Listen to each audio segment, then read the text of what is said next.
हनुमान जी शक्ति के देवता और भगवान श्री राम के अनन्य भक्त, जिनकी गाथाएं हमें प्रेरणा देती रही हैं। आज हम आपको हनुमान जी के बारे में कुछ ऐसी अद्भुत बातें बताने वाले हैं जो शायद आपने पहले ना सुनी हो। हनुमान जी, जिन्हें अजर, अजन्मे और अमर भी कहा जाता है, वे न केवल महाबली हैं बल्कि सभी देवताओं की शक्तियों के स्वामी भी माने जाते हैं। प्रख्यात राम कथावाचक पंडित जगत मोहन पांडे के अनुसार हनुमान जी हर युग में अपने भक्तों को दर्शन देते आए हैं और यही कारण है कि वे आज भी हमारे बीच मौजूद हैं। तो हनुमान चालीसा में गोस्वामी तुलसीदास जी सबसे पहली पंक्ति लिखते हैं, श्री गुरु चरण सरोज रज निज मन मुकुर सुधार वर्णौ रघुवर विमल यश जो दायक फलचार। देखिए इसमें प्रधानता किनकी दी गई है। कह रहे कि मैं रघुवर के यश को लिखूंगा जो कि चतुर्विध पुरुषार्थ को देने वाला है, धर्म अर्थ काम मोक्ष, इसलिए मुझे आप दीजिए। तो हनुमान जी पूछते हैं आपको क्या चाहिए? का बल बुद्धि विद्या देहु मोहे हरहु कलेश विकार, मुझे बल बुद्धि विद्या दीजिए। ठीक है, दिया। अब रघुवर के यश को लिखिए। आप सुने होंगे या सबसे पहली पंक्ति है जय हनुमान ज्ञान गुण सागर, जबकि रघुवर के यश को नहीं।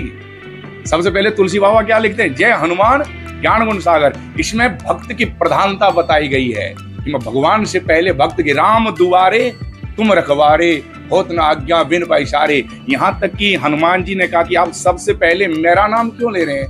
कहे हनुमान जी आप ज्ञानी नाम अग्रगण्य हैं, ज्ञानियों में आगे गिने जाने वाले हैं और आपके बगैर तो हनुमान ये राम जी एक पल भी आगे नहीं बढ़ सकते हैं। राम दुआरे तुम रखवारे होत न आज्ञा बिनु पैसारे। और आप ये घटना जानेंगे, जब हनुमान जी लंका जला करके लौटे थे तो भगवान राम ने कहा आपने मेरी आज्ञा के बगैर लंका क्यों जला दी? कहा सरकार मैंने लंका नहीं जलाई। हाँ, लंका मैंने नहीं जलाई, लंका जलाने में 5 लोगों का हाथ था और सबसे पहले 5 वो था क्या? वो रावण का पाप। घर का मालिक यदि पापी हो तो घर भर का नाश कराता है, घर का गार्जियन यदि अच्छा नहीं हो तो पूरे घर का सर्वनाश हो जाता है।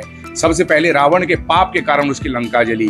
दूसरा, श्री राम जी है प्रभु आपके प्रताप, हमने कुछ नहीं किया। देखिए इसमें हनुमान जी की अहंता नहीं है। हनुमान चालीसा में दर्शाया गया मैं कुछ नहीं हूं, सब कुछ प्रभु श्री राम है।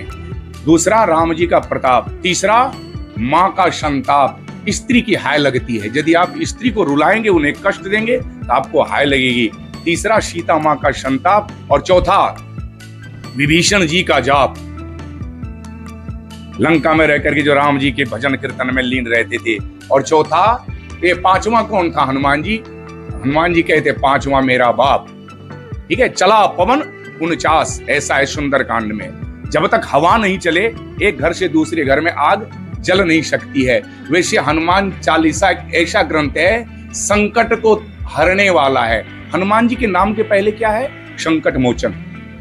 और किन्हीं देवताओं में ये विशेषण नहीं है, आप ध्यान दीजिएगा। एक हनुमान जी और दूसरा गणेश जी।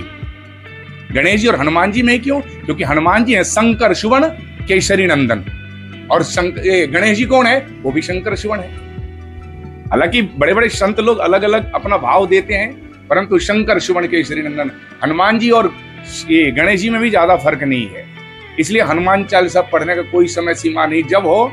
और वैसे भी कानों में जब आते हैं वो मंत्र तो अपने आप आपका हृदय या रोएं प्रफुल्लित हो जाएंगे।